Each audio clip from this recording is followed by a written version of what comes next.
하나님께서 우리에게 주신 하나님의 말씀은 마태복음 5장 8절 말씀입니다.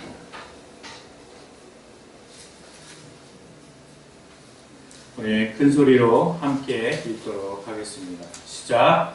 마음이 청결하다는 복이 있나니 그들이 하나님을 볼 것이며. 아멘.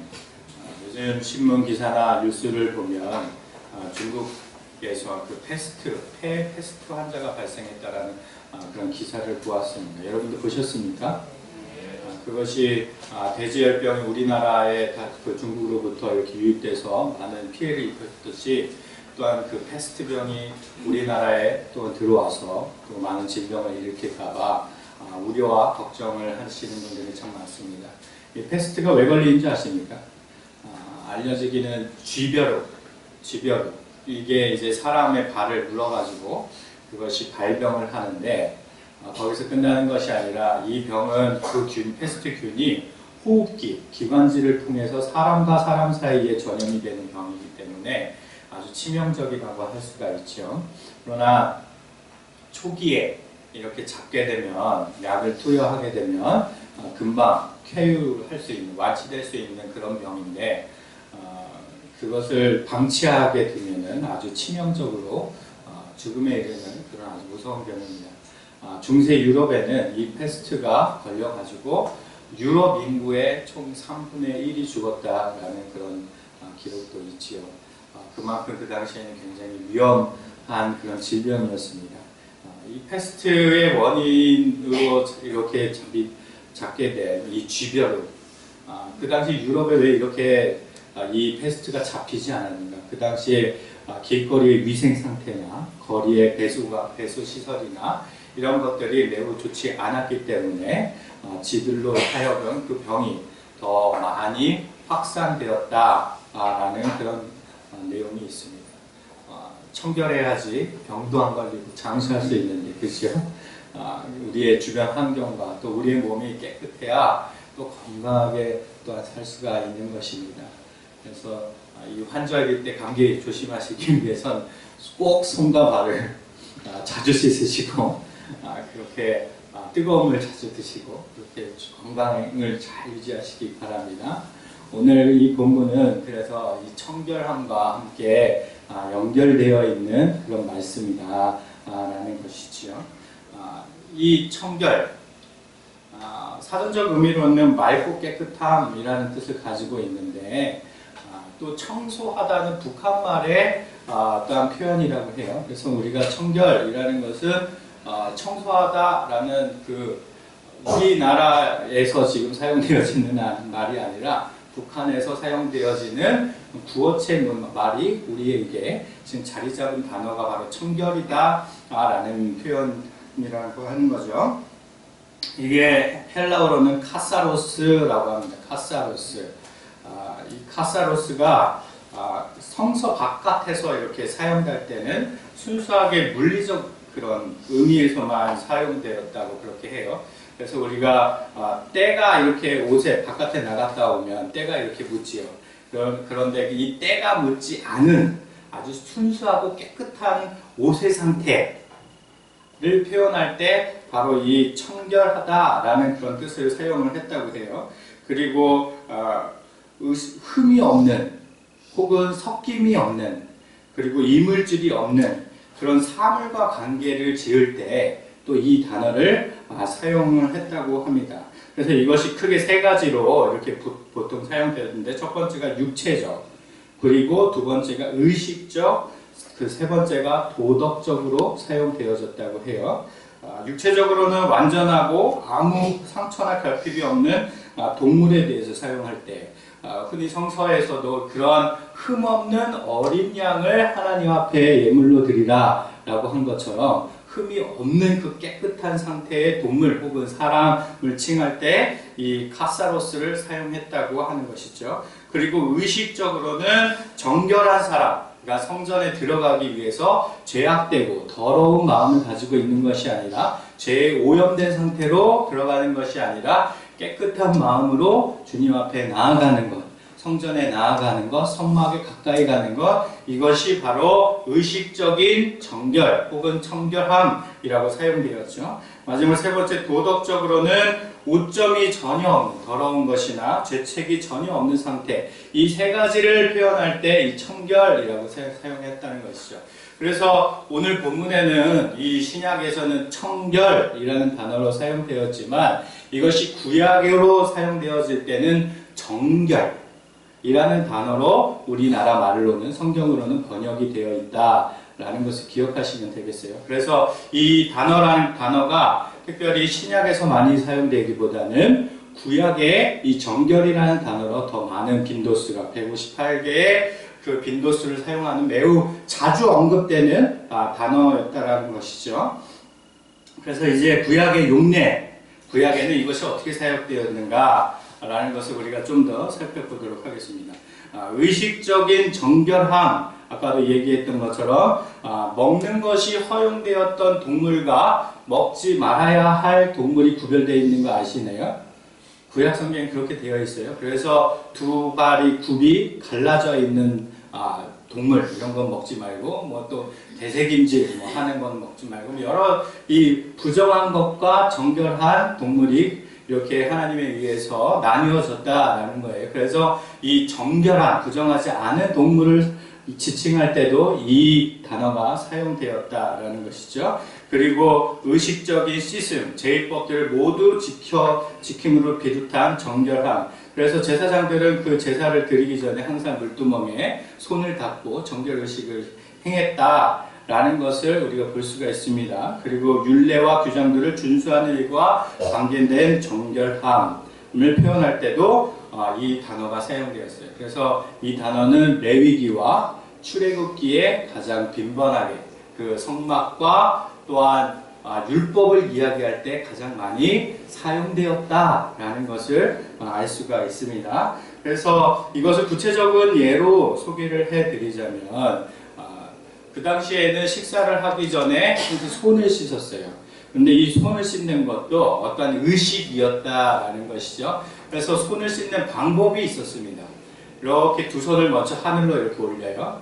그러면 자신이 물을 따르는 것이 아니라 상대방이 이렇게 물을 따라주게 되어 있습니다. 그러면 이렇게 하면 물이 가득 차는데 이것이 손에서 딱 멈추는 데까지 하는 것이 아니라 팔꿈치까지 물이 흘러내리도록 합니다. 그러고 난 다음에 두 손으로 비벼서 손을 닦고 다시 이렇게 아래로 이렇게 내리면 물을 따라주는 사람이 팔꿈치서부터 물을 따라서 밑으로 흐르게 하는 그게 마치 의식처럼 그렇게 사용하여서 식사하기 전에도 이러한 정결의식을 행하는 그런 것이 오늘날 유대인들에게 아직까지 이어지는 그런 전통이라는 것입니다. 그리고 대속죄일날 대제사장은 목욕을 몇 번 한 줄 아십니까? 5번 하게 되어 있습니다. 5번. 뭘 그렇게 많이 그렇죠? 씻고 또 씻고 또 씻고. 그러니까 대제사를 드리는 대속죄일은 1년에 한 번 모든 사람의 죄를 속죄하는 날이기 때문에 그만큼 정결해야 하는 그런 것이 필요해서 대제사장이 몸을 5번이나 씻고 손과 발은 특별히 10번이나 씻었다라는 것이 있죠. 그럼 마지막으로 세 번째는 제사장은 누구의 혈통에만 가능한 것이죠? 예, 대답 안 하실 줄 알았어요. 제사장은 아론의 자손의 혈통만 가능했다는 거예요. 그러니까 아론의 혈통 할 때도 이 청결, 정결이라는 단어가 함께 붙어 나왔다는 거예요. 그런데 아론의 자손들이 그러면 그 말에 합당할 만큼 정결한 삶을 살았느냐? 그건 아니라는 거죠. 자신의 그런 욕심을 채우기 위해서 제사를 드려야 하는 예물을 이렇게 편취하기도 하고 성막에서 일을 봉사하는 그런 자매를 취하기도 하고 아주 이 나쁜 그런 악한 행동을 그 성막 안에서나 성막 바깥에서나 했던 사람이 아론의 자손 중에 있었다라는 것입니다. 그런데 그 아론의 혈통이라는 그 이유만으로 그에게는 정결이라는 단어가 붙어 사용되어졌다라는 거예요. 그러니 이 정결이라는 것을 우리가 구약적인 용어로 다시 한번 살펴보자면 이것은 순전히 외적인 완전함을 뜻할 때 이 정결이라는 단어가 표현된 거예요. 겉으로 씻고 의식을 행하고 혈통적으로 완전한 상태, 깨끗한 상태, 겉으로 드러나는 것, 바깥으로 보이는 것, 이것을 깨끗이 하는 것이 바로 정결이라는 단어로 구약에서는 그렇게 사용되어졌다라는 것이죠. 그런데 예수님께서 이 팔복을 말씀하시면서 이 정결이라는 구약적 단어가 의식적이고 전통적이고 그리고 율례와 관련되어서 사용되었던 이 정결이라는 단어를 마음이라는 단어와 함께 사용하는 거예요. 이건 완전히 구약의 가르침하고는 상반되는 개념이라는 걸 여러분이 아셔야 돼요. 왜요? 구약의 이 단어는 외적인 것으로 완전한 것을 추구하였는데 예수님께서는 마음이라고 하셨어요. 따라서 이 정결이라는 것은 외적으로 깨끗한 상태를 이야기하는 것이 아니라 내적으로 깨끗하고 정결한 상태를 말씀하신 거예요. 그러니 구약의 전통하고는 완전히 벗어난 새로운 가르침을 예수님께서 이 팔복을 통해서 가르쳐 주신 것이지요. 그래서 복 있는 자는 내면적인 정결함을 얻을 자이니 그들이 천국을 하나님을 바라볼 것이다 라고 가르쳤다라는 것이죠. 그럼 예수님이 구체적으로 어떠한 정결을 요구하셨는가? 우리가 팔복을 보고 나서 이제 후에는 이제 산상수훈이 계속 7장까지 이어지는데 그 산상수훈에는 각종 비유와 예화와 강해와 강론이 그 가운데 이제 계속 진행이 됩니다. 어떻게 보면 이 팔복에서 예수 그리스도께서 서두로 말씀하신 그 내용들이 이제 이후로는 풀어져 설명하여지는 그런 내용으로 7장까지 이어진다라고 볼 수가 있는 것이죠. 그래서 마음이 청결한 자에 대한 내용을 이 산상수훈 내에서 이 강론 안에서 발견할 수가 있다라는 것을 우리가 기억하시고 한번 찾아보도록 하겠습니다. 먼저 마태복음 5장 13절입니다. 5장 13절 함께 읽도록 하겠습니다. 시작. 너희는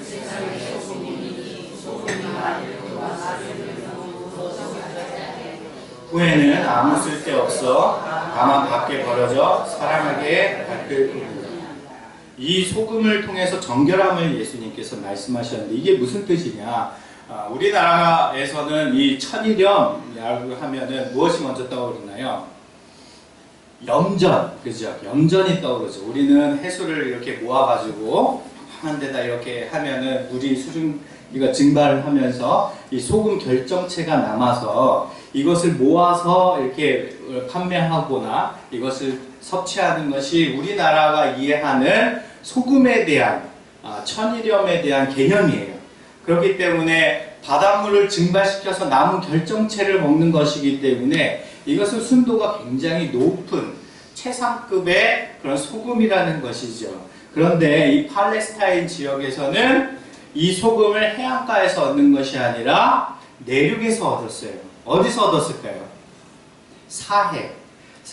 왜? 사해는 해발 고도가 가장 낮은 위치에 있는 것이기 때문에 물이 바깥으로 빠져나가지 않아 고여있는 상태라는 거예요. 그래서 사해 주변에는 이 소금, 광물처럼 소금이 이렇게 쫙 자리하고 있었어요. 그래서 팔레스타인 지역의 사람들은 그 광물처럼 생긴 소금을 캐가지고 이렇게 정화시켜서 소금으로 섭취를 했다라는 거예요. 그런데 이 광물처럼 이렇게 캔 이 소금에는 불순물들이 상당히 많았습니다. 그래서 이 불순물이 적은 소금만을 그들이 섭취를 했는데 예수님께서 이 비유를 말씀하신 것은 불순물이 많은 소금을 너희가 어떻게 하느냐?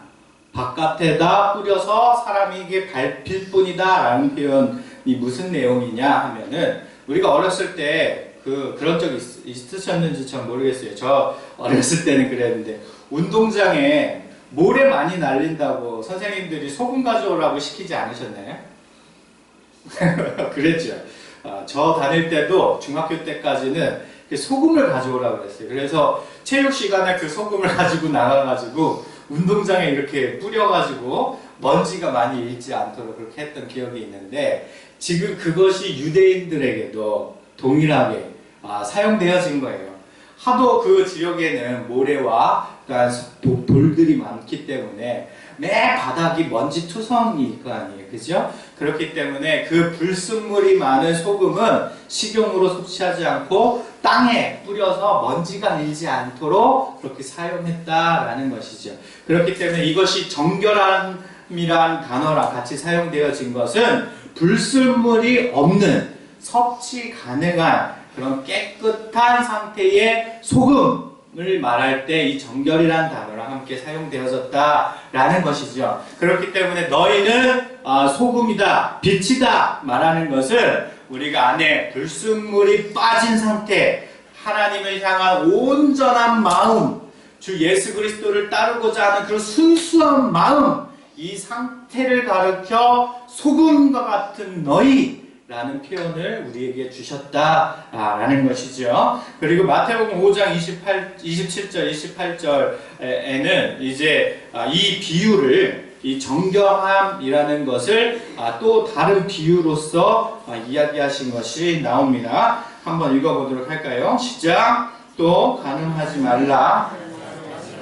너희가 들었으나 나는 너희에게 이르노니 음욕을 품고 여자를 보는 자마다 마음에 이미 간음하였음이니라. 여기도 마음에 라는 단어가 사용되었죠. 그러니 간음을 한 그런 행위의 결과, 이것만을 내가 정죄하겠다라는 것이 아니라 마음속에 너희가 품은 음욕, 이것을 나는 간음의 행위와 동일하게 여기겠다. 곧 마음의 범죄함이 행위의 범죄함과 같은 것이다 라고 하여서 이 정결함, 이 마음속에 그러한 죄악된 것을 품지 말아야 하는 것을 이 비유로서 예수님께서 가르쳐 주셨다라는 것입니다.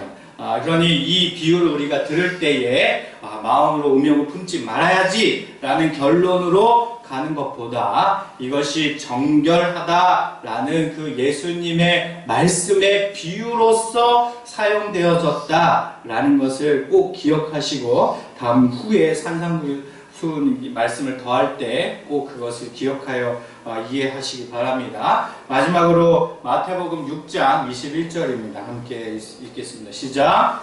내 보물 있는 곳에 내 마음도 있느니라. 그렇죠. 보물이 있는 곳에 내 마음이 있다. 그러니 두 마음을 품지 마라. 보물을 쫓든지 예수 그리스도를 쫓든지 너희는 하나만 하라 라는 것이죠. 항상 우리는 세상을 살면서 보물을 안 쫓을 수는 없어요. 그죠? 돈 싫은 사람이 여기 어디 있겠어요? 한번 손 들어보시겠어요? 돈 싫은 사람들. 돈을 싫어하는 사람은 없을 거예요. 그러나 예수님께서 말씀하시는 건 내 마음을 온통 돈으로 채우지 말라라는 것입니다. 돈은 내가 너희에게 필요한 것을 채워주는 그런 은혜의 수단인 것이지 방법, 최고의 가치가 아니다라는 것을 말씀하실 때 이 돈에 대해서 그렇게 말씀하셨다라는 것이죠. 그러니 이것을 우리가 종합하여 볼 때 예수 그리스도께서 산상수훈을 통하여서 이 정결함이라는 것을 말씀하실 때 이 종합해 보자면, 외적으로 드러나는 어떤 행위의 정결함이 아니라 내면적으로 우리가 하나님을 따르고 믿고 또한 순종하는 그 마음을 가진 채 나아가는 것, 이것을 바로 정결함이라는 것으로 예수님께서 말씀하셨다라는 것이죠. 그러니 우리가 다시 한번 보면, 복 있는 자는, 그죠? 복 있는 자는 정결한 자이니 이제 그 자가 하나님을 볼 것이요 라는 그 말씀인데, 우리가 이제 정결함에 대한 의미에 대해서는 이제 알게 되었는데 이제 하나님을 보다 라는 이것에 대한 것을 우리가 좀 더 알아야 할 필요가 있습니다. 우리가 일상적으로 보다 라는 것은 어떤 의미인가요? 이 옆에 사람 한번 보시면 볼 때 어떤 느낌이 드세요? 한번 보실까요? 왜 이렇게 이뻐? 참 오늘 좀 질투날 정도로 이쁘게 생겼네. 잘하고 왔네. 이런 마음이 드십니까? 이 헬라어로 이 보다라는 단어는 알다라는 단어하고 동일한 사용이 되어집니다. 그러니까 우리가 옆 사람을 보면 이 사람이 누군지 우리가 알죠? 그죠? 내 친구, 내 동생, 내 남편 뭐 이렇게 알 수가 있는 거잖아요. 바라봄으로써 알게 된다라는 그런 뜻을 가지고 있는 것인데 여기에는 우리가 보다, 알다라는 것은 세 가지로 구분할 수가 있어요. 무엇으로 알고 무엇으로 보게 되는가 라는 것을 구분할 수가 있는데 첫 번째는 지식의 차이로서 우리는 알 수 있다라는 거예요. 여러분 꽃 좋아하십니까? 아멘이에요 이것도. 제가 요즘 가끔 이제 서울숲을 아내랑 같이 이렇게 갑니다. 가보셨어요 서울숲? 거기 산책하기 참 좋아요. 시간 내실 때 한 번씩 이렇게 가보시면 좋겠는데 거기 가면은 여러 가지 들꽃들이 이렇게 있습니다. 근데 우리는 이제 들꽃의 종류를 잘 모르잖아요. 그래서 꽃이 이쁘다, 아름답다, 무슨 향기가 참 좋네. 오늘도 얘가 이렇게 옆에서 꽃이 있으니까 향기가 계속 설교를 전하는데 이렇게 오는데 얼마나 좋아요, 그죠? 얘는 소국인가요? 국화의 일종인 거죠, 그죠? 이런 꽃을 볼 때에, 그죠? 우리는 그저 좋다, 아름답다, 향기롭다 정도만 느낄 텐데 식물학자가 이 꽃을 볼 때는 어떤 느낌일까요? 그는 들에 핀 꽃들을 보면서 그 이름을 다 알 거예요. 그리고 특성도 알 것이죠. 얘는 봄, 어른 때에 올라오는 거고 싹이 어떻게 트며 또한 이 열매는 어떻게 이어지고 뭐 이런 정보들을 다 알고 있을 거예요. 그리고 알고 있는 상태에서 꽃들을 바라보면은 우리가 느끼는 감동보다 어떨까요? 더 크고 더 깊겠죠. 다른 것으로 예를 들어보자면 여러분 여행 가보셨어요? 유럽 가보셨나요? 저도 평생 소원 중에 하나가 유럽을 한번 가보는 것인데 유럽에는 참 많은 유적이나 건물 뭐 이런 것들이 있지요. 그런데 여행을 가서 그 건물을 보고 유적을 보면 어떤 느낌이 드시나요? 야, 이걸 참 어떻게 만들었지? 어떻게 이렇게 오랜 세월 이 건물이 버틸 수가 있었지? 참 어떻게 이런 양식으로 건물을 지었지? 뭐 이렇게 느끼면서 참 멋있다, 좋다, 잘했다 뭐 이렇게 생각하실 거예요. 그런데 가이드가 붙으면 어때요? 틀리죠. 그 건물의 역사와 유래와 전통을 이야기하면서 이게 누구 시대에 지어졌고 어떤 양식으로 지어졌으며 이것이 언젠가 전쟁으로 인해서 무너졌는데 다시 누구 왕 때 새롭게 이것을 재건하여서 완성된 작품입니다 라고 얘기하면 어때요? 우와 이런 게 있군요 하면서 우리의 알미 깊어지면서 감동이 어떻게 되는 거예요? 더 넓어지게 되는 거죠. 그렇죠? 아는 만큼 보인다라는 말이 있어요. 그렇죠? 그렇기 때문에 우리가 보다, 알다라는 것은 우리가 아는 만큼 더 깊어지고 넓어지는 그런 감동과 또한 그런 것들이 있다. 차이가 그렇게 있어지게 된다라는 것입니다. 두 번째는 경험의 차이에서 또한 보다와 알다의 차이가 있습니다. 여러분 그 생텍쥐베리의 어린 왕자라는 그 책을 보신 적 있나요? 우리 그 중고등학교 때나 초등학생의 아이들 이렇게 줄고 읽고 그랬는데 그죠? 그 책을 성인이 돼서 읽어보신 적 있으신가요? 집에 아마 있을 거예요.